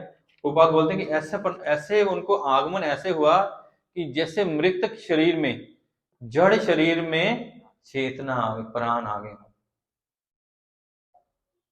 तो ये जिससे प्रेम होगा, स्नेह होगा, जिसके प्रति श्रद्धा होगी, जिसके प्रति हमारा आत्मिकता होगी, वो आएगा, ऐसा होगा ना। तो ये तो हमारा जो संसारिक जो क्या कल संसारिक क्या बोलेंगे उसको, ये हमारा जर्नल ये हमारे रिचुअल्स हैं कि कोई आएगा तो हमको उसका स्वागत करना चाहिए। लेकिन वह कोई हम तो कैसे करते हैं कि हमारा प्रियजन आ गया तो हमारे मुख में हंसी आ जाएगी, हमारा अप्रियजन आएगा तो हमारे माथे ओ यार ये कौन आ गया, ठीक है ना। लेकिन अगले 3rd श्लोक में प्रभुपाद लिख रहे हैं कि कोई शत्रु भी आपके घर में आए तो उसको ऐसे स्वागत करना चाहिए जैसे आपका परम प्रिय आया है। ऐसे करने से क्या फायदा होगा, हो सकता है शत्रुता ही खत्म हो जाए। अभी हम मान रहे हैं वो शत्रु है, लेकिन हम उनको बुलाएंगे, अगर इतना स्वागत करेंगे तो हमारे उनका हृदय भी पिघलेगा उनके। तो हमको ऐसे प्रेम से प्रभुपाद बोल रहे हैं कि शत्रु भी आए तो हमको शत्रु का स्वागत भी ऐसे करना है जैसे हमारे घर में अतिथि आया, उनको भी हर चीज देनी है। तो यहाँ बोल रहे हैं कि वो आए तो उनको बहुत प्रसन्नता हुई उस जड़ में जो उनको देखिए सब कुछ है वहां युधिष्ठिर महाराज है, भीम है, अर्जुन है, वो जो भगवान के परम भक्त हैं। कुंती महारानी है जो भगवान की भक्त है, भक्ति हो रही है, कीर्तन हो रहा है, कथा सब कुछ हो रही है। लेकिन फिर भी एक और श्रेष्ठ वैष्णव आ जाए तो कितना आनंद आए, वो हमको सिखा रहे हैं। हम लोग क्लास कर रहे हैं, कीर्तन कर रहे हैं, मंगला आरती सब कर रहे हैं, यहाँ कोई स्पेशल भक्त आ जाए तो हम कितना आनंद आए, वही आनंद उनको आ रहा है कि एनर्जी। और हम लोग वो मोबाइल का 12 वोल्ट के से चार्ज हो रहा था, लेकिन इससे वैष्णव को देख के 440 वोल्ट से चार्ज होने लगे, इतना आनंद बढ़ गया। बोले वो आए तो उनका आनंद बढ़ गया, उनके निर्जीव शरीर में संजीवता आ गई, जड़ता में वो चेतन हो गए। तो आगे बोलते हैं कि उनकी चिंता तथा लंबे वियोग के कारण वह सब प्रेम वश होकर रुदन करने लगे। तब युधिष्ठिर महाराज ने उन्हें बैठने के लिए आसन की व्यवस्था की और उनका सत्कार किया। देखिए कि सब चिंता और लंबे वियोग के कारण, वैसे तो जो भगवान के भक्त होते हैं वो अभय होते हैं, क्योंकि भगवान कृष्ण कृष्ण महाबाहु भक्ता नाम अभयंकरम, जो कि भगवान इतने पावरफुल है, उनके जो भक्त होते हैं उनको अभय होते हैं, वो डरते नहीं है। लेकिन चिंता फिर भी भक्तों के लिए चिंता, या हमको अपने आप के लिए चिंता होनी चाहिए कि हम लोग। प्रभुपाद को किसी ने पूछा कि एक लेक्चर में चल पहले बोला कि आपको माया से डर नहीं लगता? प्रभुपाद बोले नहीं, डर नहीं लगता मेरे को माया से। क्लास में बोला माया का डर नहीं लगता। अगले दिन सुबह में जिन्होंने प्रश्न किया था, प्रभुपाद मंगला आरती के बाद खड़े हैं भगवान के सामने या दर्शन आरती के बाद, प्रभुपाद रो रहे हैं, बहुत देर खड़े हैं भगवान का दर्शन कर रहे हैं, कंटिन्यू दर्शन कर रहे हैं। तो उन्होंने पूछा प्रभुपाद आप क्यों रो रहे थे, आप क्यों रो रहे थे? तो प्रभुपाद बोले मैं प्रार्थना कर रहा था। बोले क्या प्रार्थना कर रहे थे? बोले कि मैं प्रार्थना कर रहा था कि हे भगवान मेरे को माया से बचा के रखना। तो भक्त माया से डरते क्यों नहीं है? क्योंकि वो भगवान से शरणागत है, भगवान से सब समय प्रार्थना करते हैं कि आप उनको बचा के रखना। हम में कोई क्षमता नहीं है कि हम माया से बच सकें, ये जब इनकी कृपा होगी तभी हम माया से बच सकते हैं। भगवान बोलते देवी ऐशा गुणमयी मम माया दुरत्ते मामेव ये प्रपदन्ते माया में तम तरंती थे, मेरी माया बहुत पावरफुल है, लेकिन जब तुम लोग मेरे शरणागत हो जाओगे तो माया तुमको कुछ नहीं कहेगी। तो वो चिंता में थे, वियोग। वास्तव में बोलते हैं कि हम लोग जो भक्ति करते हैं, हम लोग पहले को जिंदगी हम हरि नाम करते हैं, उसको सींचेंगे कैसे? तो हम बोले ना भक्ति लता बीज, उसको सींचने का क्या रास्ता है? कैसे भक्ति लता बीज बढ़ेगी? श्रवण से, और श्रवण कीर्तन से। और एक बात बोले, उसमें जल देना, किस चीज का जल? प्रेमाश्रु जल, ए रुदन। जब तक हम रोएंगे नहीं ना, हमारे हृदय में वो भाव जागेगा नहीं कि हमारे हृदय में वियोग नहीं जागेगा, विरह नहीं जागेगा भगवान के प्रति, तब तक भगवान नहीं मिलने वाले। जब तक बच्चा रोता नहीं है ना, तो माँ दूध नहीं पिलाती है। माँ को कैसे मालूम पड़ता है कि भूख लगी है? जब वो चे चे करता तब वो माँ जाती, भागी भागी जाती है, दूध पिलाती है ना। तो ये हम जब तक हमारा हृदय इतना निर्मल नहीं होगा, इतना सरल नहीं होगा, इतना कोमल नहीं होगा कि भगवान के प्रेम में वो द्रवित हो रहा है, तब तक भगवान नहीं मिलने वाले। महाराज बोले कि हमको कृपण नहीं बनना चाहिए। कृपण हमारा मिले इतना कठोर नहीं होना चाहिए, हमको सरल बनना है। बोले हमको क्या बनना? हमको महाजन बनना चाहिए। बोले जो भक्त होते हैं वो महाजन होते हैं, जो भक्त होते कृपण होते हैं, महाजन। महाराज बोले कि हमको दिल को बड़ा करना होगा। अगर हम अपने दिल में द्रवित नहीं होंगे, भगवान के प्रति प्रेम नहीं करेंगे, तो बोले भगवान छोटे मोटे थोड़ी हैं। बोले भगवान तो विराट है, विराट। अगर हमारा दिल ही छोटा सा होगा तो भगवान कहां से आएंगे? आएंगे क्या? हमको अपने हृदय को बहुत बड़ा करना होगा, व्यापक करना, ताकि वो विराट पुरुष और परम पुरुष हमारे हृदय में आके आ सके। लेकिन हम जब तक कृपण बने रहेंगे ना, जब तक हम इस मोह माया में पड़े रहेंगे, इस तो हमारा इस मैं और मेरे में पड़े रहेंगे, तब तक वो नहीं आएंगे। जब हमारा हृदय व्यापक होगा, हृदय पूरा भगवान के प्रेम में खिलेगा नहीं, द्रवित नहीं होगा, जिनका प्रेम नहीं जागेगा, तब तक हमारा भगवान आएंगे नहीं। तो ये विरहा कब हमारा होगा? जब हम निरंतर श्रवण करेंगे, निरंतर कीर्तन करेंगे, भगवान के बारे में जानेंगे, भगवान की कथा को सुनेंगे, उसको कथा में यहाँ डाल के यहाँ लेके जाने का प्रयास करेंगे, उसका स्मरण करेंगे, विधि ध्यानम स्मरणम। तब जाके धीरे धीरे धीरे धीरे धीरे धीरे हमारे जो कलमश हैं, उनका जो टेम्परेचर है डाउन होगा। धीरे धीरे जाके भगवान के प्रेम का रंग चढ़ेगा। जब तक ये नहीं करेंगे, बोलते ना मानी ना मान देने कीर्तनिया सदारी, जब तक हमारा ये अहंकार खत्म नहीं होगा, हम लोग ठीक से कीर्तन नहीं कर सकेंगे। मैं उस दिन हिज होलीनेस परम पूज्य भक्ति चारू स्वामी महाराज के मुख से कथा सुन रहा था, उनके श्री मुख से। तो महाराज मेरे को बहुत उनका बहुत सुंदर लगा। सही बात, मैं उनकी कथा सुन रहा था तो महाराज त्रिनादपि सुनी चैन तरो रूपी शिष्णुना मानी नान मान देने कीर्तनिया सदा हरि पे बोल रहे थे। महाराज बोले कि त्रिनादपि सुनी चैन, इसका अर्थ क्या है? भक्त जानते हैं क्या अर्थ है? हाँ, तृण से भी अधिक। हमको बोलते हैं, हम लोग सोचते हैं तृण जैसा बन जाएंगे। बोले तृण नहीं बनना। तृण तृण तृण ठीक है, उसमें तृण शिष्णु है। तृण बोले उसको जब घास पे कोई पैर रखता है तो क्या घास क्या होता है? दब जाता है, लेकिन पैर उठाने से फिर उड़ जाता है। जैसे महाराज बोले हमको ऐसा नहीं बनना। महाप्रभु ऐसा बनने को नहीं बोले हैं।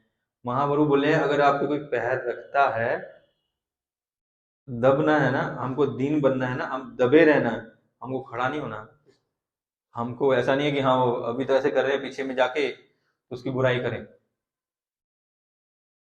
सामने में तो हम बहुत दीन हैं, बहुत पोलाइट हैं, बहुत है, तो पीछे जाते हैं क्या सारा दिन लेक्चर देते रहते हैं, क्या बोलते रहते हैं। वो नहीं, हमको हमारा जो भाव है निरंतर वो रहना चाहिए, हमको झुके रहना चाहिए। हम पहले भी सुने कि पेड़, महाराज बोले कि पेड़ कितना शिष्णु है, उसको कुछ भी कहने से, कोई काटता है, मारता है, तोड़ता है, वो कुछ भी प्रतिरोध नहीं करता, कुछ भी प्रतिवाद नहीं करता है, कुछ भी नहीं कहता है, वो कुछ देगा ही लेगा नहीं। आप काटो, पत्थर फेंको, कुछ भी करो, बोले पत्थर फेंकने से फल देता है। काटने से लकड़ी देता है। कुछ भी करो वो कभी भी आपका, कभी भी क्या बोलते हैं, अनर्थ नहीं करता, आपका कभी भी नुकसान नहीं करता कुछ भी करने से। इसी प्रकार वैष्णव होना चाहिए कि वो हमारा कुछ भी हो जाए, अभी हम बोले ना हरिदास ठाकुर की, कि वो अपने ऊपर कुछ भी हो जाने से कभी प्रतिवाद नहीं करना हमको। लेकिन जब हमारे इष्ट के प्रति, अहिंसा परम धर्म है, लेकिन भगवान बोले नहीं अर्जुन को कि तुम घर जाके बैठ जा भाई, बोले युद्ध कर, युद्ध कर, युद्ध धर्म के लिए युद्ध करना है,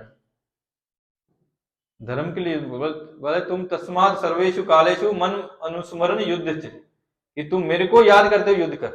वो डर रहा था पाप लग जाएगा, ये हो जाएगा, बोले नहीं, बोले धर्म के लिए युद्ध करना है, लेकिन अपने लिए नहीं, धर्म के लिए, भगवान के लिए, भगवान के भक्तों के लिए। तो बोले कि हम अहिंसक हैं, लेकिन हिंसा करते हैं कब, वो भी हिंसा नहीं, वो भी हिंसा अहिंसा ही है। अगर हम हनुमान जी अहिंसक बने रहते, वो लंका जाते नहीं, लंका को जलाते नहीं, रावण को मारने में सहायता नहीं करते, राक्षसों को मारते नहीं, तो राम जी का काम बढ़ता नहीं बढ़ता। अर्जुन अगर धर्म युद्ध नहीं करता तो महाभारत युद्ध होता, धर्म की स्थापना होती नहीं होती। तो हमको बनना है, लेकिन अपने लिए नहीं, भक्तों के लिए, भगवान के लिए हमको हिंसा कर सकते हैं, हमारा उसमें स्वार्थ नहीं होना चाहिए, ये पहली बात है। तो हम जैसे जैसे हरे कृष्णा करेंगे, उतना उतना हमारा भगवान के प्रति, उतना जितना श्रवण करेंगे, कितना स्मरण करेंगे, कितना कीर्तन करेंगे, उतना ही प्रेम हमारा जागेगा, उतना ही वियोग जागेगा। देखिए हम कितने, मैं पिछले सप्ताह बोला, हम कितने सौभाग्यशाली है। हालांकि हमारा तो कोई एफर्ट्स नहीं है, हम लोग पर्सनली शायद कोई हो सकता वक्त एफर्ट्स किया हो कि भगवान श्री राम पुनः अपने जन्म स्थल में स्थापित हो रहे हैं। हालांकि भगवान तो कण कण में है, सब कुछ भगवान का ही है, लेकिन फिर भी हम कितने सौभाग्यशाली हैं, इस नेत्रों से हम भगवान के वहां दर्शन कर सकते हैं कि भगवान वहां वापिस विराजमान हो रहे हैं। ये कितना बड़े, तो ये कैसे हुआ, क्यों हुआ, ये कैसे आज जो हो रहा है ये संभव कैसे हुआ? वियोग, मतलब हमको तो नहीं था, हम तो कठोर हृदय हैं, पत्थर हैं, लेकिन फिर भी ऐसे भक्त थे जिनके हृदय में भगवान के प्रति वियोग था, विरह था, प्रेम था, जिन्होंने अपने जीवन के बलिदान, अपने जीवन को बलिदान करके वो संभव कर पाए कि आज हम लोग रामलला का दर्शन कर पाए। तो ये हर भक्त के हृदय में होना चाहिए, भगवान के प्रति, भक्तों के प्रति प्रेम, हमारे आचार्यों के प्रति प्रेम। कोई निंदा करे, निंदा नहीं सुननी है हमको। अभी नया कल्चर चल गया है कि हम लोग इस्कॉन की, वो लोग निंदा करते हैं और हम सुनते रहते हैं। इस्कॉन 24 कैरेट प्योर गोल्ड है, इस्कॉन 24 कैरेट प्योर गोल्ड है, क्योंकि वो हमारी गुरु परंपरा, जो भगवान से चली आ रही गुरु परंपरा, उसने वो दिया है। प्रभुपाद को, शिला भक्ति सिद्धांत सरस्वती ठाकुर को एक बार क्या हुआ, उनके शिष्य बोले कि आप किसी, जब वो प्रभुपाद थे तो कि किसी मठ की जिम्मेवारी भक्ति सिद्धांत सरस्वती ठाकुर को, भक्ति विधान उनको स्वामी को दे दो। मतलब आप देख सकते हो कितने त्रिकालदर्शी थे वो। तो जब उनके शिष्यों ने बोला कि बहुत सारे मठ हैं कि एक की रिस्पॉन्सिबिलिटी प्रभुपाद को दे दो, तो बोले नहीं, ये कुछ अलग करेगा। वो पहले जानते थे कि प्रभुपाद, हमारे परम पूज्य प्राणनाथ प्रभुपाद जो हैं वो कुछ अलग करेंगे। और किसकी इच्छा थी उसमें? उनके गुरु महाराज की इच्छा थी। लेकिन अब बोला जाता है कि उन्होंने गौड़िया को छोड़ के अलग से बना लिया, ऐसा नहीं है। उनके गुरु महाराज जानते थे, उनके गुरु महाराज की जो इच्छा थी कि पूरे विश्व में महाप्रभु की इच्छा को पूरा करना है, तो वो उनको पता था यही करेगा, इसलिए उन्होंने मना कर दिया, नहीं नहीं इसको नहीं करना। उनको पता लगा कि वो तो जानते हैं, जो दिव्य पुरुष हैं वो जानते हैं कि कल क्या हुआ था, आज क्या हो रहा है और आगे क्या होना है, और जानते, इसलिए उन्होंने बोला नहीं, इनको नहीं देना, क्योंकि उनको पता था कि इतना बड़ा आंदोलन पूरे विश्व भर में, इतना बड़ा आंदोलन चलेगा कि हमारे जैसे मूर्ख भी, मैं अपनी बात कर रहा हूँ, अपनी, हमारे जैसे मूर्ख भी एक हरे कृष्णा कर पाएंगे। जानते नहीं थे हरे कृष्णा क्या है, भगवत गीता क्या है, भागवतम क्या है, गौर निताई क्या है, कृष्ण क्या है। हम भी सब एक ही हैं, सब एक ही हैं, सब एक ही हैं। कभी कहीं माथा टेक लो, कभी कहाँ माथा टेक लो, सब ऐसे ही जानते थे कि ईश्वर पर कृष्ण सच्चिदानंद विग्रह हम नहीं जानते थे, सच में नहीं जानते थे। तो कैसे पूरी दुनिया में हरि नाम का प्रचार कर दिया। वो जानते थे वो काम वो करेंगे। कहाँ से बात आई है, मैं भूल गया। तो हमको अपने हृदय में वियोग करना है, वियोग को उत्पन्न करना है। विरह का उत्पन्न नहीं होगा तब तक हमको कृष्ण कृष्ण के प्रति, जब तक हमारा प्रेम नहीं होगा तब तक कृष्ण नहीं आएंगे। कृष्ण के प्रति प्रेम का एकमात्र अगर हमको जागृत करना, नित्य सिद्ध कृष्ण प्रेम साध्य कबू ना, श्रवण आदि शुद्ध चित्त करो उदय। अगर हमारे हृदय में कृष्ण का प्रेम है लेकिन वो आच्छादित है, अगर हमको वापस उसको पुनः जागृत करना है तो श्रवण करना है, वैष्णव का संग करना है, वैष्णव के श्रीमुख से कथा सुननी है, हरि नाम करना है, भक्तों के साथ में तीर्थ स्थल में घूमने भी जाना है। घूमने मतलब दर्शन करने जाना है, वहां कथा होगी, कीर्तन होगा, वहां भूमि पवित्र भूमि है, क्योंकि वहां भगवान के भक्त वहां पे लीला किए हैं, तो हमको वहां जाना चाहिए। तो बोलते हैं कि वो आए, विदुर जी आए, तो उनको सम्मान किया उन्होंने, उनको प्रणाम किया, उनका बहुत अभिवादन किया, और उसके बाद उन्होंने उनको बैठने का आसन दिया। उनको आसन दिया, आसन देके अगले श्लोक में बताते हैं कि उनको आसन दिया, उनको फुली भगवान का प्रसाद दिया, फुल पहले को अच्छे से प्रसाद दिया और उनको विश्राम करने दिया। मतलब कई बार होता है ना, हमारा मन में पहले कुछ सेट होता है, ये प्रभु जी आएंगे, इनसे ये पूछना है, इससे ये पूछना है, इससे ये पूछना होता है ना, या किसी के प्रति अभी कोई गुस्सा आया हो मन में, जैसे प्रभु जी शाम को ऑफिस से आ रहे हैं, माता जी पहले चार्ज हैं, आने दो आज क्या होगा, कहाँ गया था, क्या किया था। बोले दरवाजा बेल बजी नहीं, दरवाजा खुला और धड़ाधड़ धड़ाधड़ धड़ाधड़ धड़ अटैक चालू, पूरा बमबारी कर दी। हम लोग यहाँ सीख रहे हैं वैसा नहीं करना है, हमको सिखाया जा रहा है, भागवत सिखा रही है वैसा नहीं करना है। हमारे मन में भी कुछ भी प्रश्न हो, अगले श्लोक में उनको ऋषि महाराज प्रश्न पूछेंगे, उनको पहले तो उनका अभिवादन करेंगे कि जो बोलते हैं ना, पहले हमको गुणगान करना चाहिए, उनका तो गुणगान ही करेंगे। वैसे हम अगर हमसे किसी से कोई प्रॉब्लम भी है, अगर हमको किसी से कुछ हमारा मनमुटाव चल रहा है, तब भी हमको वैष्णव कल्चर यही है कि पहले जाके उनके गुणों का गुणगान करो। अगर हमको किसी से झगड़ा भी करना है ना, वो झगड़ा नहीं मतलब उनसे हमको कोई तर्क करना है, तो पहले उनसे जाके उनका गुणगान, उनमें जो जो अच्छी बातें बोलो, प्रभु जी आप इतने अच्छे अच्छे अच्छे अच्छे ये, लेकिन बाद में बोलो प्रभु जी हमको ये बात कुछ समझ नहीं आ रही। झगड़ा नहीं करना, ऐसे पूछिए आपको समझ नहीं आ रही, थोड़ा इसको समझा दीजिए, क्योंकि हम किसी से मन मुटाव करके बैठ जाएंगे उससे होगा नहीं, उससे हमारा ही क्या बोलते हैं अनिष्ट होगा। लेकिन हम अगर उसको अपने मन से निकाल देंगे, बोलते हैं कि महाराज बोले थे ना कि कोले को क्या बोले थे, कोले को हाथ देने से वो एक बार जलता है, अगर हम किसी गर्म कोले में हाथ देते हैं तो एक बार जलता है, लेकिन हम अगर किसी के प्रति हमारे मन में द्वेष हो जाए, हम निरंतर हमारा हृदय जलता रहता है, चलता रहता है, चलता रहता है। इसलिए उसको बोल दो, लेकिन बोलने का एक सिस्टम है। सिस्टम ये है कि पहले उसका गुणगान करो, क्योंकि ऐसा कोई नहीं है जिसमें कोई अच्छे गुण नहीं हो, उसमें अच्छा गुण नहीं हो, ऐसा कोई नहीं है, कोई भी जीव ऐसा नहीं है जिसने भगवान में अच्छाई नहीं दी हो, सब में अच्छाई है। हालांकि सब पूर्ण रूप से अच्छे हैं, लेकिन गुणों के माध्यम से, तमोगुण रजोगुण और के माध्यम से हम लोगों को बुराइयां आ जाती हैं। तो अगर उसमें कोई समस्या भी है तो आपस में डिस्कस करो। बोले दो ही काम हो सकते हैं, या तो वो आपको समझा देंगे या हम उनको समझा देंगे, तो संशय दूर हो गया। तो उनको आए, उनको आसन दिया, बिठाया, तो उनका अभिवादन किया, उनको विश्राम करने का पूर्ण उनको समय दिया। उसके बाद जाके युधिष्ठिर महाराज को प्रश्न करते हैं, उसके बाद प्रश्न करते हैं, और प्रश्न भी क्या करते हैं, पहले उनका गुणगान करते हैं, हे विदुर महाराज आपने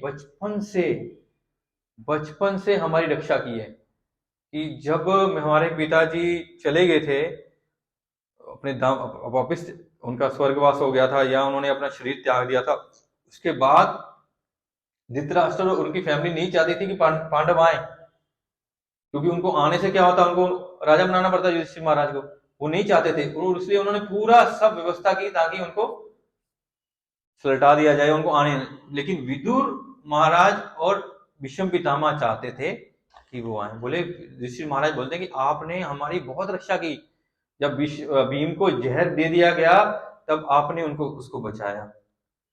जब हमको उसमें लक्षागृह में, बोले लक्षागृह में हमको भेजा जा रहा था, हम तो सोचे ताया जी भेज रहे हैं हमको, क्या बोलते हैं उसको, नए घर में नहीं, वो फार्म हाउस में भेज रहे हैं घूमने के लिए, आउटिंग के लिए भेज रहे हैं, लेकिन आपने हमको बताया कि बिना तलवार, बोले बिना तलवार और बिना हथियार से भी लोग मर सकते हैं।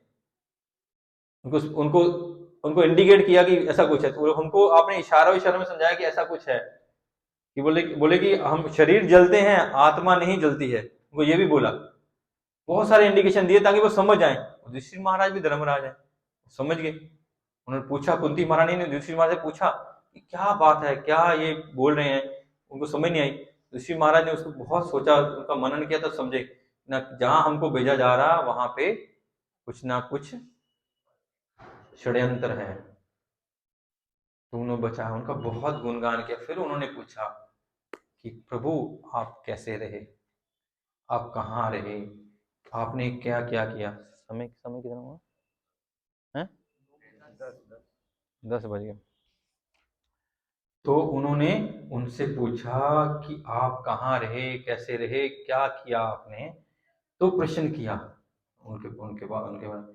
तो आगे में उसकी चर्चा होगी, अभी वो गुणगान करेंगे ऋषि महाराज विदुर विदुर जी का। तो मैं सुन रहा था कि आगे रहे तो हिज होलीनेस परम पूज्य भक्ति चलो स्वामी महाराज का एक कथा सुन रहा था। तो बोलते हैं कि जो भक्त होते हैं उनकी कोई विशेष डिमांड नहीं होती, जैसे अभी प्रभु जी बोले ना कि प्रभुपाद क्या चाहते हैं, सादा जीवन उच्च विचार, हमको सिंपल लिविंग हाई थिंकिंग, ऐसे जीना चाहिए। और जो शुद्ध भक्त हैं, विदुर जैसे भक्त हैं, उनको तो ऐसी कोई कोई इनकी है ही नहीं, उनकी कोई भौतिक इच्छा है ही नहीं, और उनकी केवल एकमात्र इच्छा है कि कैसे इस भौतिक शरीर को, इस भौतिक इंद्रियों को कैसे न कैसे हम किस प्रकार से भगवान की सेवा में लगा सकें। और यही वास्तव में उत्तम भक्ति है। रूप गोस्वामी बात बताते हैं ना, ऋषिकेन ऋषिकेश सेव्यम भक्ति उच्चते, और टॉप मोस्ट भक्ति यही है कि हम कैसे इस इंद्रियों को से इंद्रियों के स्वामी की सेवा कर सकें। तो भक्त तो शुद्ध भक्त है, उसका सब समय चिंतन भजन स्मरण सब समय रहेगा कि कैसे हम लोग भगवान को, कैसे अपने गुरु को, कैसे अपने आचार्य को, कैसे उनकी सेवा करें, कैसे उनको प्रसन्न करें, ये सब समय उनका चिंतन रहता है। और इससे शुद्ध भक्त है तो उनको कोई अपनी इंद्रियों के लिए, भौतिक इंद्रियों की कोई डिमांड नहीं रहती। महाराज बोले कि भक्त भक्त कैसे होते हैं, बोले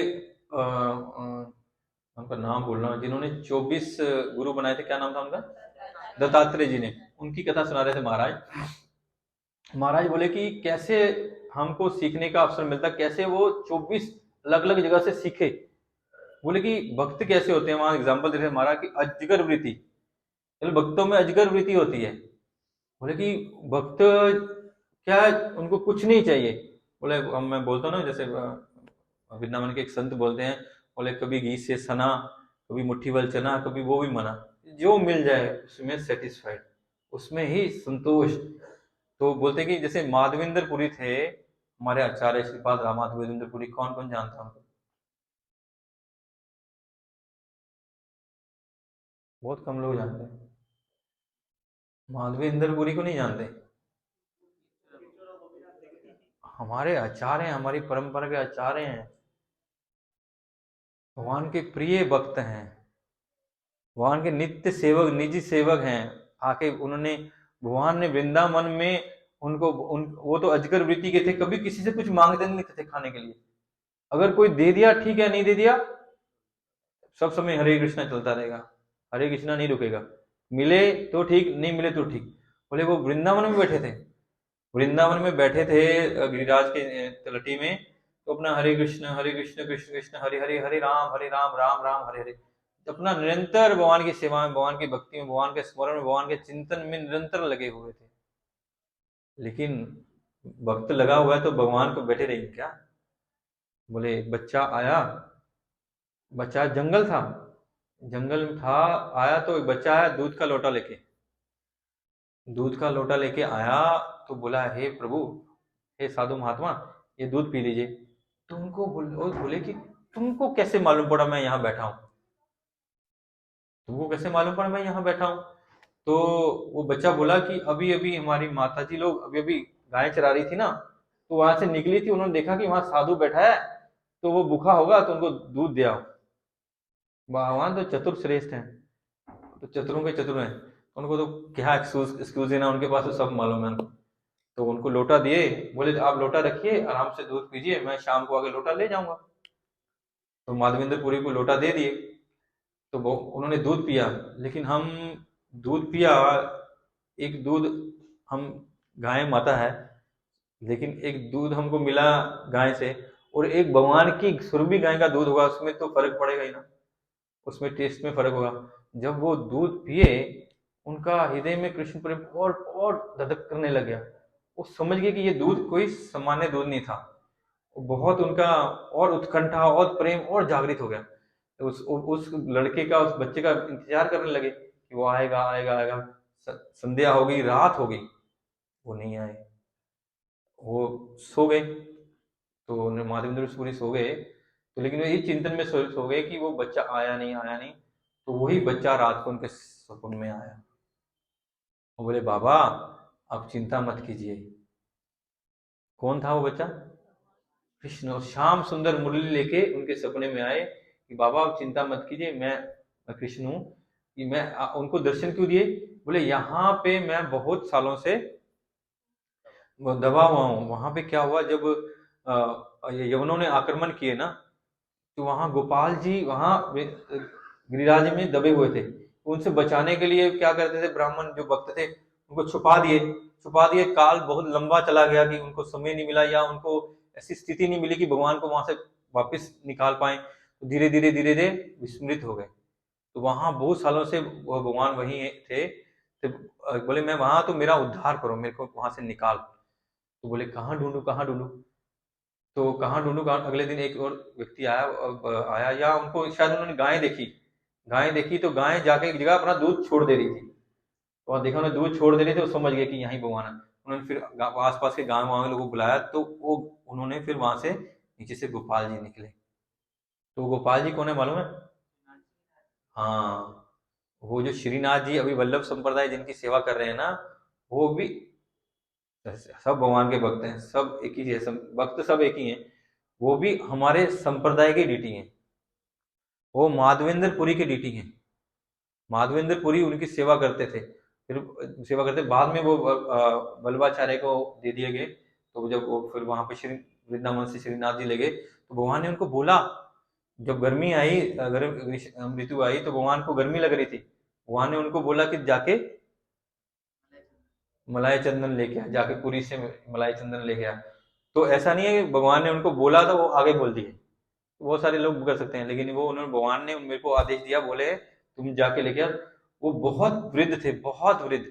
उस वृद्ध अवस्था में ही वहां से चल के पूरे रास्ते में जा रहे थे। फिर आप लोगों ने वो तो लीला सुनी होगी खीर चोर गोपीनाथ की। तो रास्ते में जब वो रेमुना पहुंचे, वहां गोपीनाथ जी का दर्शन किया। तो गोपीनाथ जी का दर्शन किया, तो गोपीनाथ को भोग लगता है, वो रबड़ी खीर लगती है वहां पे भोग में।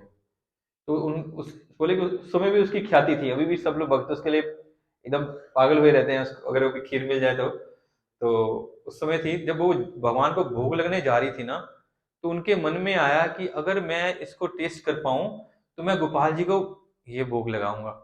लेकिन उनको, जब उन्होंने सोचा एकदम से देखा कि अभी तो भगवान को भोग नहीं लगा, ये मेरे से कितना बड़ा अपराध हो गया कि मैंने भगवान को भोग लगाने उससे पहले ही अपनी इसको खाने की इच्छा कर दी। वो इतने दुखी हुए कि वहां स्थान छोड़ के चले गए। बोले वो जाके हाट में, जहाँ बाजार लगता था दिन में, वहां चले गए। तो लेकिन भक्त के मन में वो भाव जागा है, तो भगवान तो शुद्ध भक्त का मन है। तो भगवान ने क्या किया, बोले रात को पंडित जी जो ब्राह्मण जी सेवा कर रहे थे उनके विग्रह की, रात को उनके सपने में आते हैं कि उठ उठ उठ, उसको उठाते हैं कि जा जल्दी कर, मेरा एक भक्त है वहां बाजार में है, उसको खीर का बांट दे गया।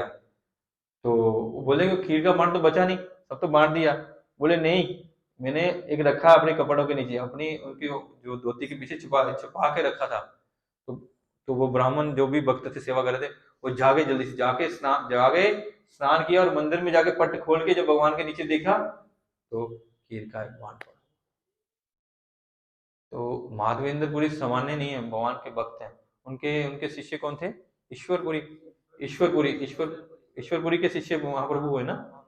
तो माधवेंद्र मतलब हमारे भगवान कृष्ण उनके शिष्य से दीक्षा ली है। भगवान क्यों दीक्षा लेते हैं? भगवान हमको सिखाते हैं कि हमको अगर इस जीवन को, मनुष्य जीवन को सार्थक करना है तो आपको किसी गुरु के, एक प्रमाणिक गुरु के, शुद्ध गुरु के चरणों में समर्पित होना पड़ेगा। भगवान को दीक्षा लेने की जरूरत नहीं है।